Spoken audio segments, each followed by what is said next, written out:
Now that the vaccine is at least partially available, it is starting to be rolled out to more people as the days go by. The most important thing going forward is that people actually take it, that they feel safe to take it.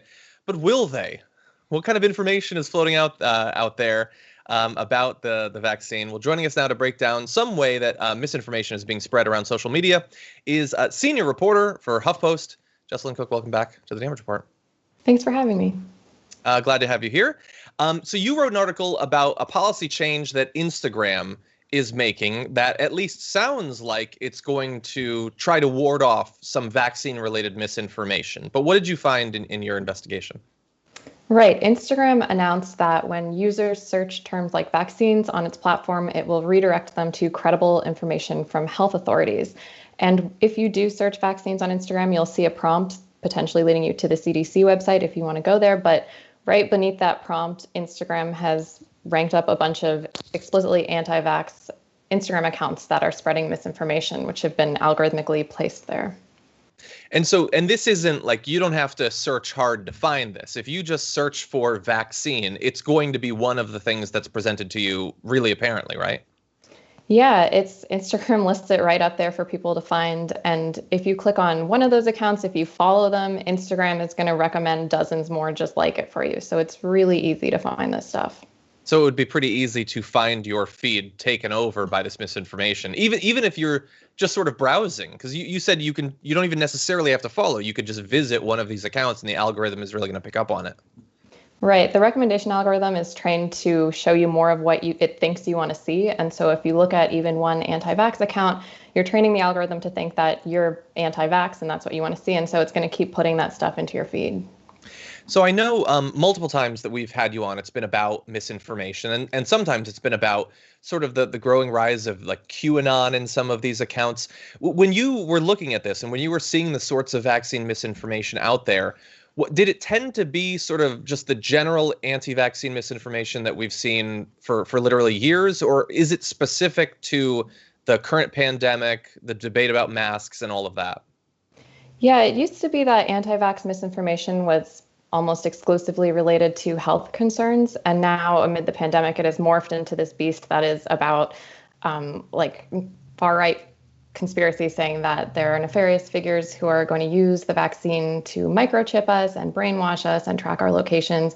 And so it does, this new kind of anti-vaccine hysteria overlaps a lot with QAnon. There's this belief that the deep state has orchestrated the pandemic all as an excuse to make a need for a vaccine so that we could all be subdued. It's getting really ridiculous.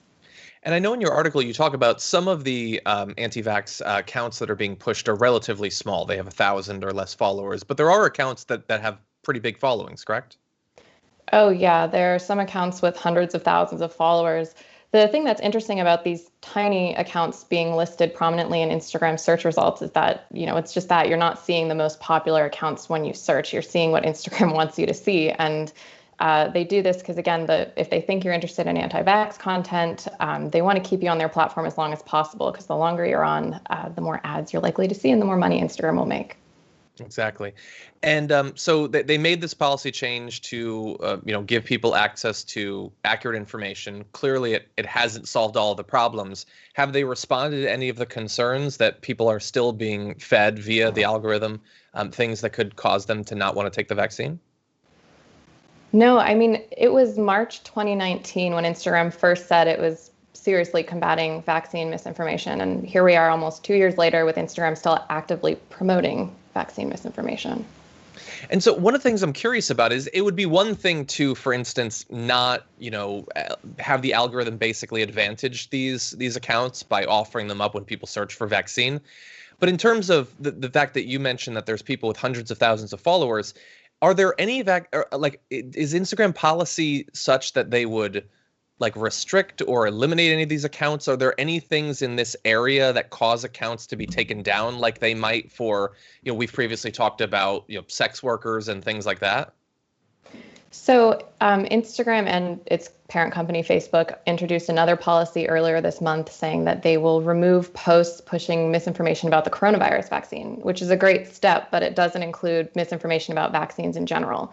So if you wanted to make a post falsely saying that the the coronavirus vaccine causes autism, your post could be taken down. But if I were to post vaccines cause autism, it's still false, but it's allowed on the platform. That is an interesting little like razor's edge that they are walking there.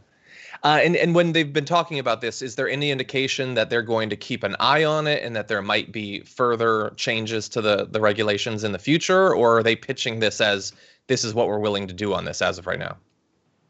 They always have the same response, which is that they're working on it and there's room for improvement and they're listening to feedback. So I hope that's true. But time after time, we're still seeing this happen.